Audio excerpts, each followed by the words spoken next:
Okay, our next speaker before lunch is Tom Tippett.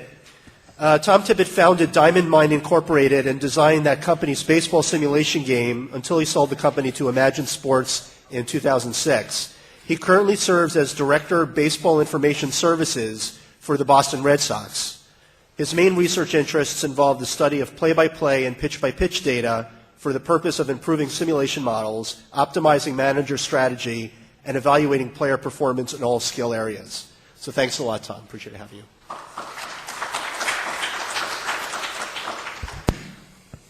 I was thinking that I might start with a few random observations from what I've seen so far this morning, but there's nobody in the room that would believe they were random, so I'm just going to let that go.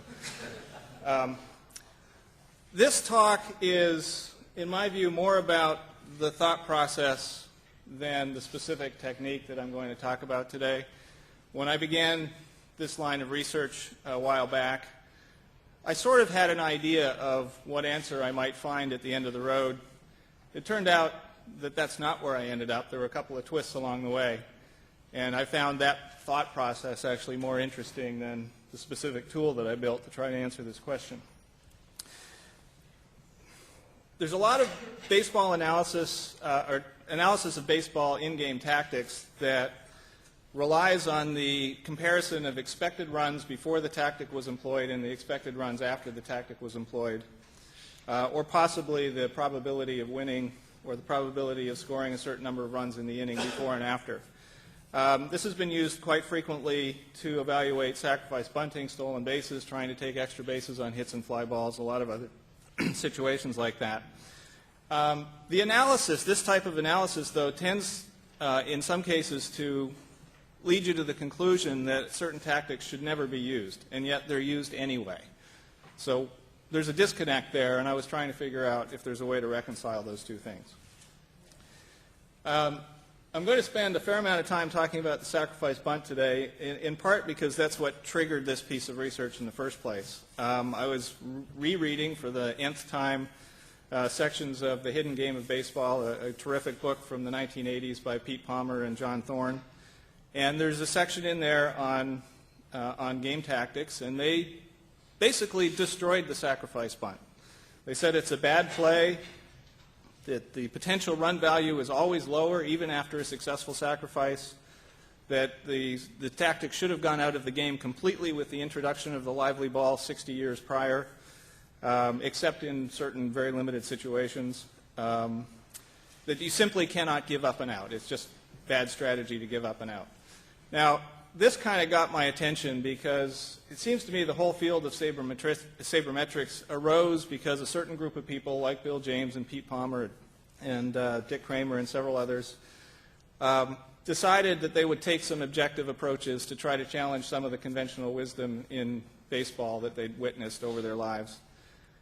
This had become conventional wisdom within the sabermetrics community, and I wondered if we were not in danger of doing the same thing, of adopting certain conventional wisdoms of our own that seemed to be at odds with what was going on in the real game of baseball, and maybe we need to challenge our own conventional wisdoms. So what I'm going to do is take a few minutes to describe the technique that led to this conclusion, that bunting is always wrong, and then we'll analyze the strengths and weaknesses of that technique, and then I'll introduce another way to look at the same question.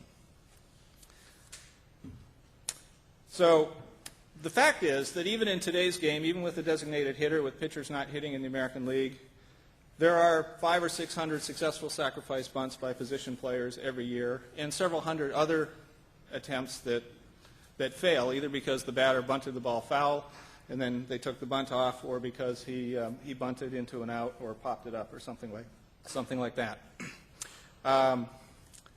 Why is this going on? Well, here's an expected runs table.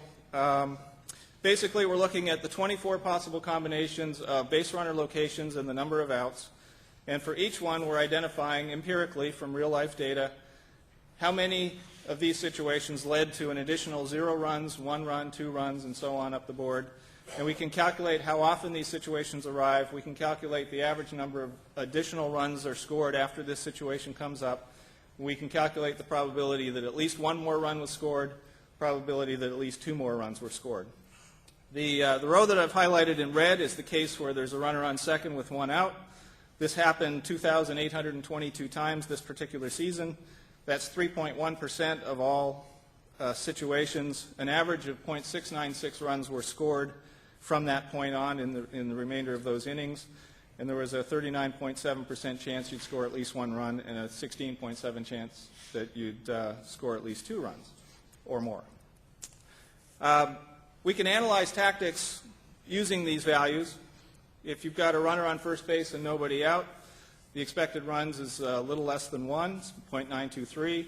You've got a little over 43% chance to score once or more, 25% chance to score twice or more. If you successfully steal second, you've gained a base without giving up an out. Your expected runs has risen by about a quarter of a run. Your probabilities for scoring have gone up. At least one run has gone up by 21%. At least two runs, you've gone up by 3.5%. The failed steal is very costly. The expected runs drops to about a third of a run and costing you about two-thirds of what you had before you started, and the other probabilities go down accordingly. We can calculate a break-even point.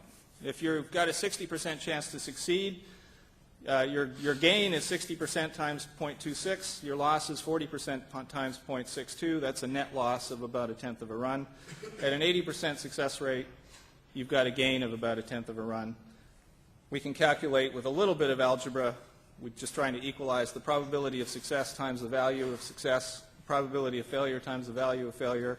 Those two things are equal, in this particular case, at a 70.5% success rate. Now, this is assuming that your goal is to maximize the expected runs in the inning. That's not always your goal. Sometimes your goal is to score exactly one run because it's the bottom of the ninth in a tie game, and that's all you need to win. There may be other situations where that one run is pretty precious as well. So you can do the same calculation using the one-run probability values. And in this case, the break-even point becomes 0.541 or 54.1%. Now, if your goal is to score two runs or more, maybe you're down 5-3 in the bottom of the eighth, your break-even point is 83.9%. Makes a lot of sense. The stolen base is a strategy that's usually employed with the idea of trying to manufacture a single run. It makes more sense that you have a lower break-even probability for achieving that goal than if your goal is to have a large inning. And we can move on from there. So the bunt. Now, I just used the steal to introduce the notion of a break-even probability. Sacrifice bunting is a little bit of a different equation because, generally speaking, you're offering to give up an out in return for that base. And so you would expect the break-even points to be higher because the cost of an out is pretty significant, and the value of success is no higher than it is if you stole that base instead. And so we can go back through a similar type of thought process and demonstrate that the starting point, runner on first, nobody out, you've got an expectation of 0.923 runs and a 43% chance to score at least once. If you successfully bunt that runner to second, both figures go down. Even though you're successful, both figures go down. You're now looking at a 0.7 run expectation and a one-run probability that's down to 39.7%. There's no break-even point because even if you succeed 100% of the time, you're worse off. This, again, is if you're looking to maximize your expected runs in the inning. If you've got two runners, first and second, and you want to move them over to second and third, it's a similar analysis. Successfully bunting them over decreases the expected runs by a little bit, increases the chance for at least one run by a few percentage points, and barely changes the probability of scoring two runs or more in the inning. So if you're trying to build a big inning, the expected runs are the more important value. There's no break-even point for that. If your goal is to score at least one run, you need to have an 87% success rate in order to adopt this strategy. So the basic method that led to this conclusion that bunting is always bad is based on the idea that we can measure expected runs and one-run probabilities. We can use those values to create break-even probabilities. Those break-even points depend on the goal. And in the specific case of a runner on first and nobody out, there is no break-even probability. And there are several other examples where, again, if you're trying to maximize expected runs, there is no break-even probability that makes this tactic something you'd want to consider. Now, The first problem that comes to mind regarding this method is that we're doing it empirically. We've looked at tens of thousands of innings from real games, and we've calculated the average values for these different situations. But all of those innings are not equal. They can be played in different eras, in different ballparks that allow for more or less scoring. The quality of the pitching isn't always the same. The quality of the upcoming hitters isn't always the same. And the tactics used by the manager later in the inning aren't always the same.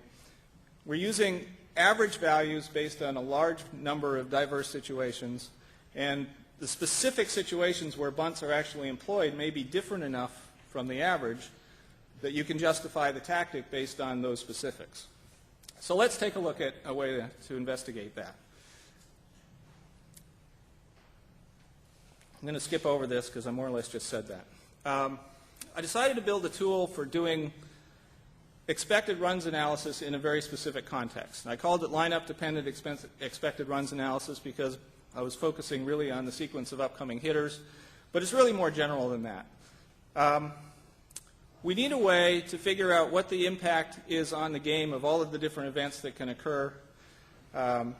What's the change in expected runs? What's the change in run probability, in one-run probabilities, two-run probabilities, based on different kinds of baseball events, walks, strikeouts, singles, doubles, flyouts, etc.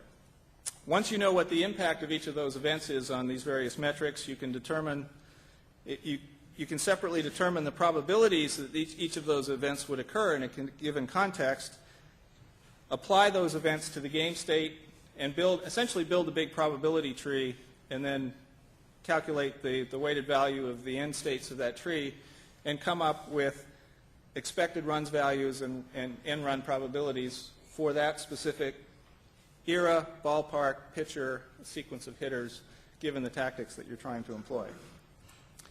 So very simplified example of that. Let's assume we have three hitters coming up, A, B, and C. There's only two possible outcomes. A single always advances a runner by 2 bases. Ground out always advance any other runners by 1 base. We assume that batter A has a 20% chance to single and an 80% chance to ground out. Batter B is 25 and 75, and batter C is 30 and 70. We can build up a simplified probability tree that shows on the top row, if we have single, single, single, we end up with 1 run already in. There's nobody out. We have runners at first and third. And the probability that that would occur is just the product of the probabilities that each of those individual hitters would have singled. And if you do the math in this case, it's a 1.5% chance that we end up in that state after 3 hitters. You can work through all the other possibilities. You end up with the tree. You kind of add it up, and you end up with being able to calculate the expected runs and the 1-run probabilities and other things from this particular sequence. Now, in real life, of course, there are many more outcomes than just 2, and the tree can grow very large as you proceed through innings that go beyond just 3 hitters. So obviously, we're going to be a lot better off if we can use a computer to build these branches and then to prune them, consolidate branches that produce exactly the same outcome after each iteration, and eventually stop going through this when you get to a certain threshold where the probabilities of going further are so low that they can't possibly affect the outcomes you're going to end up with at the end. So as it turns out, not coincidentally, I had all of these things at my disposal. As the founder of a computer simulation game company, I already had a simulation engine that knew how to take an era and produce a baseline set of probabilities for all of the different events that can take place in the game. I knew how to layer on top of that the impact of a given ballpark and the skills of an individual hitter and an individual pitcher, and adjust all of those outcome probabilities and to measure the change in state as you move through simulating an inning. So I decided to try to isolate each of those components one by one, and starting with examining the era. Now, one of the points that Palmer and Thorne made in the hidden game was that the sacrifice bunt should have gone out of fashion as we transitioned from the dead ball era to the lively ball era. So I decided to look at different eras and see if I could, leaving alone the assumption that we've got an average pitcher against an average set of hitters in an average ballpark, leave all that the same and just change the era and see if we can find eras where the sacrifice bunt makes a lot of sense. Turns out I couldn't do that. I couldn't find a single era where that alone was enough to justify the amount of sacrifice bunting that we see in the game. So just to this, I'll take a second to go through this chart because we'll look at a bunch of these charts coming up on the upcoming slides. But basically this says that in the year 2001 in the American League in a neutral park, the expected run value of the 1-0 situation, runner on first, nobody out, is 0.91 runs. The expected run value of the 2-1 scenario, which is runner on second, one out, is 0.689. The failed bunt would produce a one out with the runner on first. That's the next column. The value of success is minus 0.221. The value of failure is minus 0.371 runs. And there's no break-even point because employing the bunt is going to leave you worse off whether it succeeds or fails. So even in the 1908 American League, I wasn't able to find a break-even point for the bunting strategy because it came closer. The cost of the drop in run value if you succeed, it wasn't as much as it was in a higher offense era, but I still couldn't get to a break-even point because it always hurt you. Now, the bunting strategy is a one-run strategy, so let's look at one-run probabilities. And once again, I came to the same conclusion. Even in the deepest part of the dead ball era, I couldn't find a break-even point. The cost of success was the smallest of all the other eras, as you might expect, but it was still negative, this just wasn't enough. Now, I suspect that this analysis turned out this way because even in the dead ball era, there were an awful lot of errors made back then. It wasn't uncommon for shortstop to make 60 or 70 errors in a season. And the potential for just letting your hitter swing away, put the ball in play, there was still enough potential in scoring runs and squeezing across one run in that fashion that it didn't make sense to voluntarily give up an out. Next step, let's check out facing a great pitcher. I used Pedro Martinez and Randy Johnson in 2001, both in neutral ballpark. I used Sandy Koufax in Dodger Stadium in 1965, which was a pretty low offense era, one of the best pitchers parks in the game at that time, and clearly the best pitcher in the game at that time. And again, on an expected runs basis, I couldn't justify the sacrifice bunt.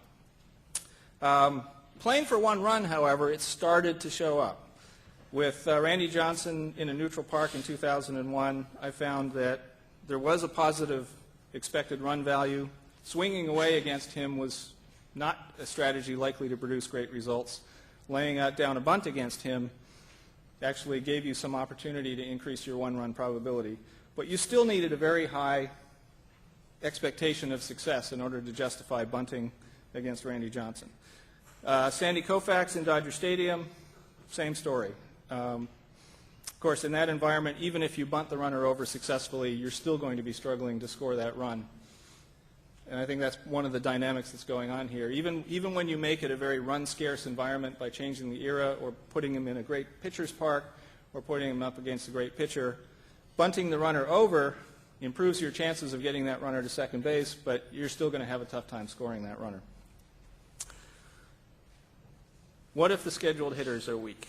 I chose the 2001 Mets for this part of it.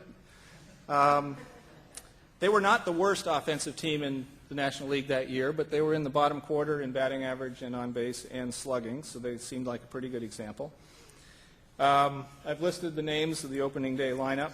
I've forgotten about most of these guys in the last 8 years, frankly. If you're trying to maximize expected runs, it still doesn't seem to make sense to bunt with a position player. If you're bunting with the number 2 hitter in the batting order, leadoff hitter gets on, you want to move him over, there's still no break-even point. Success and failure are both negative on expected runs. Let's say you get through the heart of the order and your number 6 man's up and you want to try to manufacture a run before the pitcher spot comes around. Same thing, still negative on expected runs whether you succeed or fail. If you get down to the pitcher, even with Kevin Apier batting, he was a below-average hitting pitcher with a 112 batting average that year. Even there was a no break-even point on an expected runs basis. It's only when you get down to an Al Leiter type who had an 065, an 065 batting average that I started to see a reasonable break-even point. So you've got an absolutely terrible hitting pitcher and you're trying to maximize expected runs, you can justify a sacrifice bunt in that situation. Of course, bunts are usually associated with one-run strategies, so this is a little bit more interesting. Still doesn't seem to make sense to bunt with the number 2 hitter in a weak lineup. Does start to make sense to think about the bunt with the number 6 hitter, but you want to have an 88% break even in that spot. And again, it starts to make a lot of sense to bunt with your pitchers, whether they're average hitting pitchers or terrible hitting pitchers. In fact, with Al Leiter, your break-even point's 28%. You probably ought to be thinking bunt every time he goes up there. So, summing up this part of the analysis, changing the era alone was not enough to justify a lot of bunting by position players. With an elite pitcher on the mound, you start to see some glimmer of hope for the strategy. The quality of hitters matters, but they have to be really terrible hitters if you're trying to build a big inning. If you're trying to go for one run, there are some situations where it starts to make sense, but you better have a very good bunter who has a high percentage chance of getting the job done.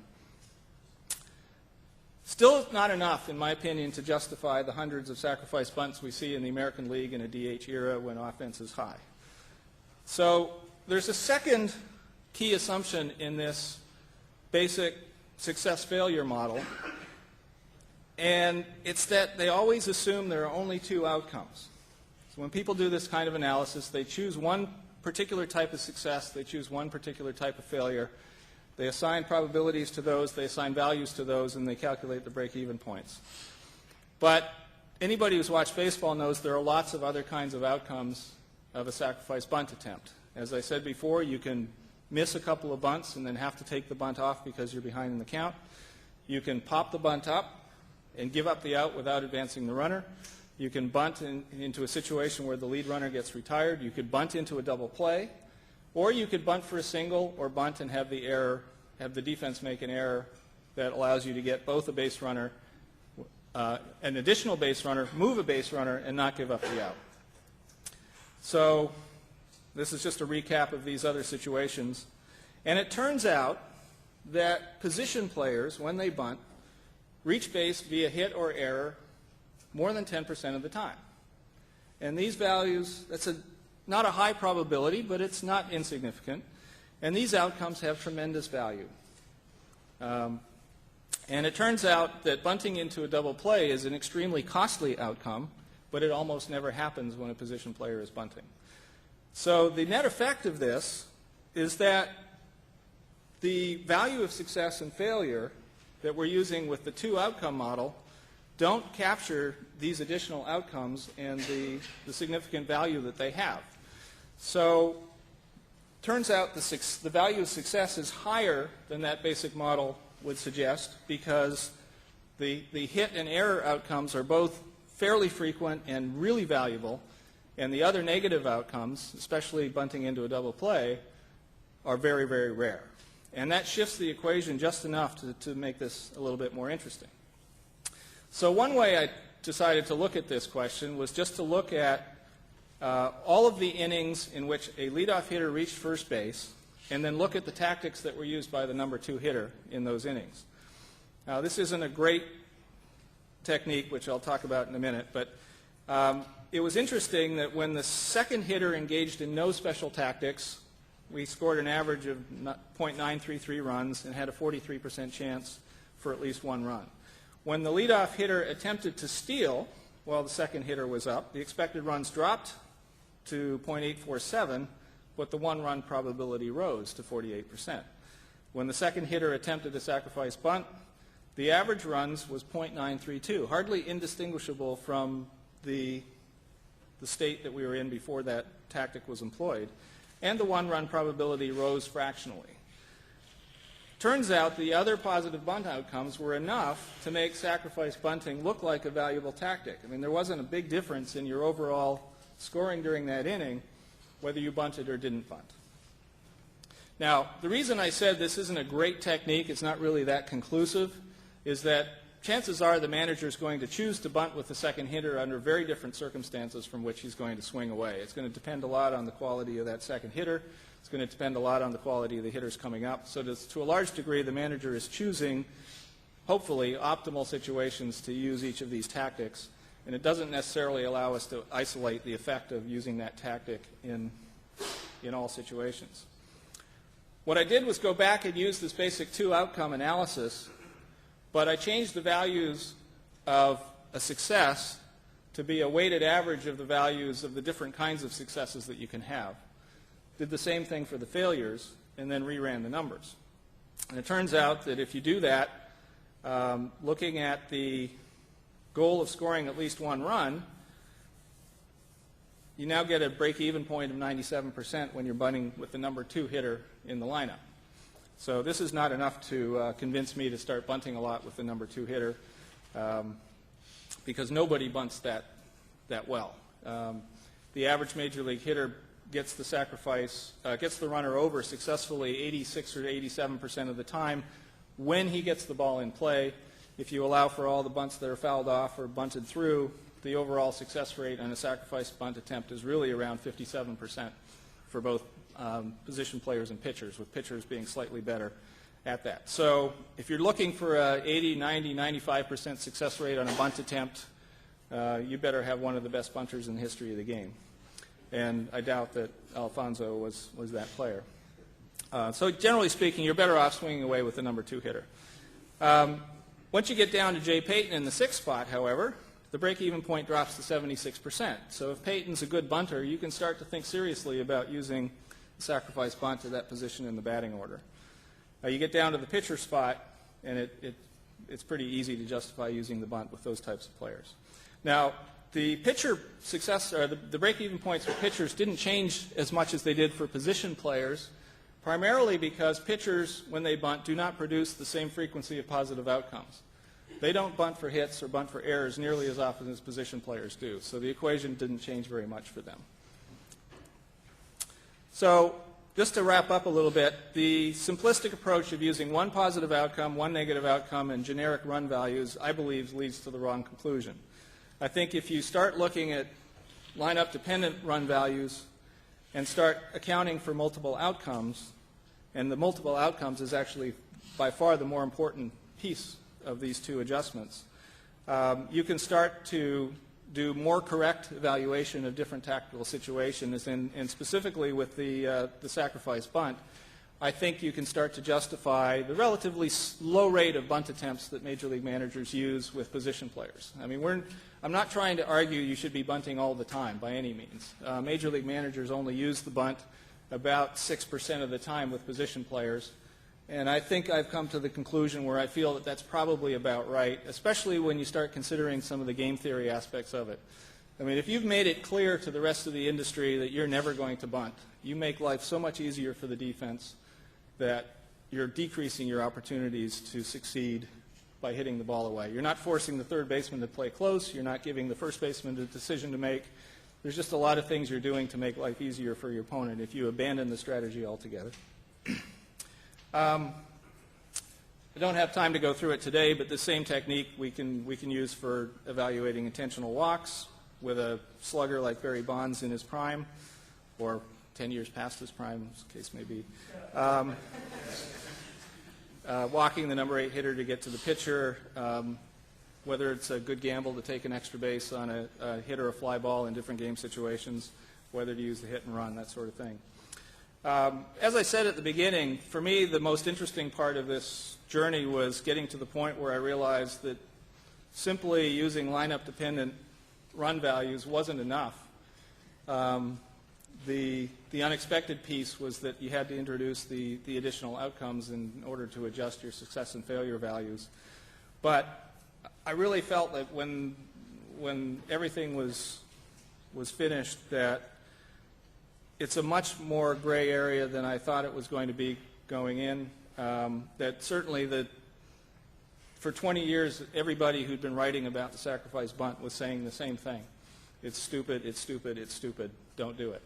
I don't think that's very respectful to the people that have been making major league on-field decisions for their whole lives. I tend to give those people a lot more credit for having accumulated wisdom and judgment over the course of their baseball careers. And if you want to be making an impact within a baseball organization or any sports organization, you better be very careful that your analysis is thorough and complete before you start trying to tell lifetime baseball people that they've been stupid for the last 30 years. So with that, I'll take questions.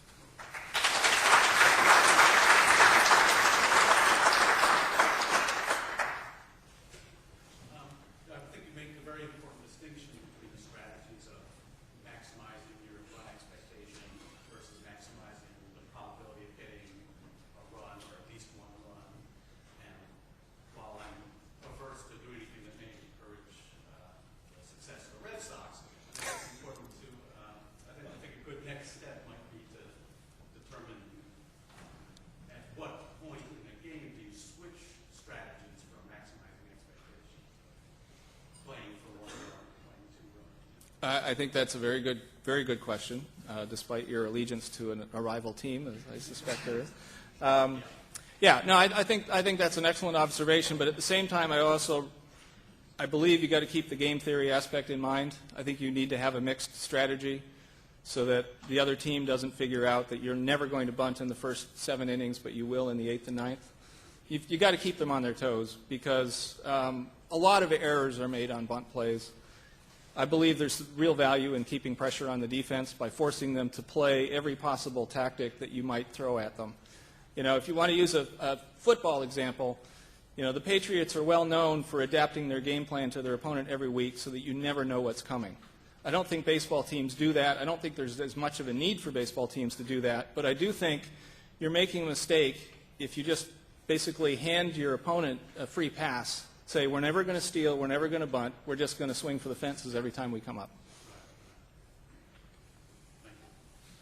Have you analyzed the elite pitchers versus the weak hitters, specifically like a closer, or where most closers are an elite pitcher for that one inning against someone like Brad Osmus, who is a historically bad hitter? Yeah, I mean, the slides I presented, I'm dealing with one element at a time, trying to figure out which of them alone could justify using this tactic. I didn't really go through combinations of them, and I think if you take, you know, an elite pitcher in a great pitcher's park against the worst possible hitters, now the variables start to pile up to the point where it's much easier to justify laying down a bunt in those situations. I ask because I feel like this scenario happens quite a bit, especially in a close game of the 9th inning, where there is almost always an elite pitcher on the mound, and then there's a good chance of a weak hitter or at least a below average hitter. Yeah. I think another interesting element to this analysis is that the offensive manager has more than one tactic at his disposal. It's not just bunt or swing away. It seems like in today's game there are an awful lot of closers who pay no attention to the running game, and they will just often hand you second base by, you know, if you've got any kind of ability to steal second base, you might as well take that rather than giving up the out. So I think if you start to factor that in, then that might mitigate the desire to be bunting more against some of the elite closers in the game. So, does a bunt attempt count situations where at the beginning of an at-bat it's a bunt attempt, and then when it gets to 0-2, it's no longer a bunt attempt? When I added in the additional bunting outcomes to the model, one of the additional outcomes was that you attempted 1 or 2 bunts, either missed them or fouled them off, and then the bunt was taken off, and the hitter was swinging away while behind in the count. That's a bad outcome, too, because you put the hitter at a real disadvantage, and that's one of the failure outcomes. And that one actually happens quite a lot, but the penalty isn't quite as great as some of the other obvious bunting failures, like popping it up or bunting into a double play. Anybody? One more question. Yes, in the back?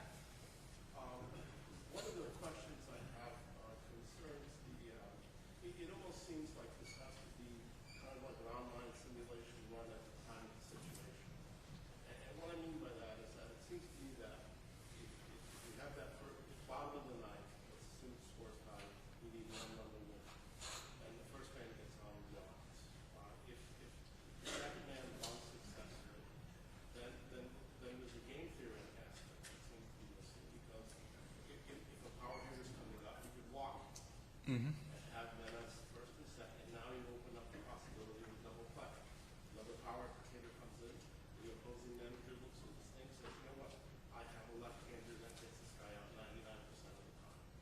in it, et cetera, et cetera, et cetera, et cetera.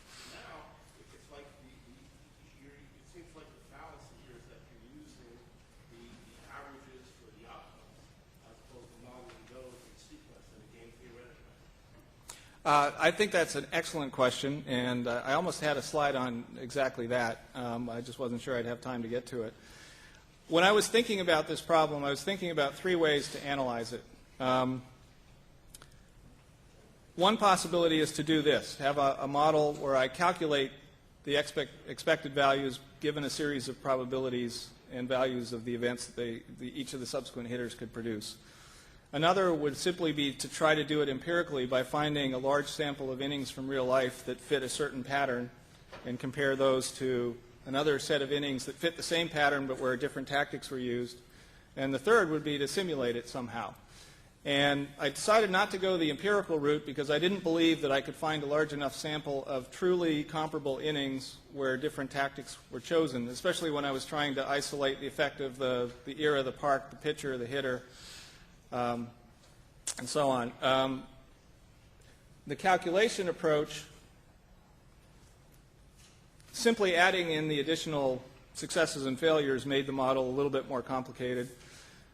Trying to add in all of the different tactics that might be employed during the remainder of the inning, I really didn't come up with a way to do that. Now, simulation takes care of that, but I decided not to go the simulation route, even though I was the founder of a simulation company, because I had a legitimate fear that I would end up learning more about the simulation model than the real game of baseball. Because the simulation has a computer manager that makes tactical decisions, and I was afraid that I would be learning more about how the computer manager thinks about what to do with the subsequent hitters and pinch hitters and potential relief pitchers than about the tactic itself. And so there may be some value in going down that path. Maybe that problem can be solved, but at the time I didn't know. I was a little bit concerned that people would reject the conclusions if I went down the simulation path, specifically because of the argument that we're learning more about the simulation model than we are about the real game of baseball. If you have any other questions for Tom, please find him outside. We'll break now for lunch. Please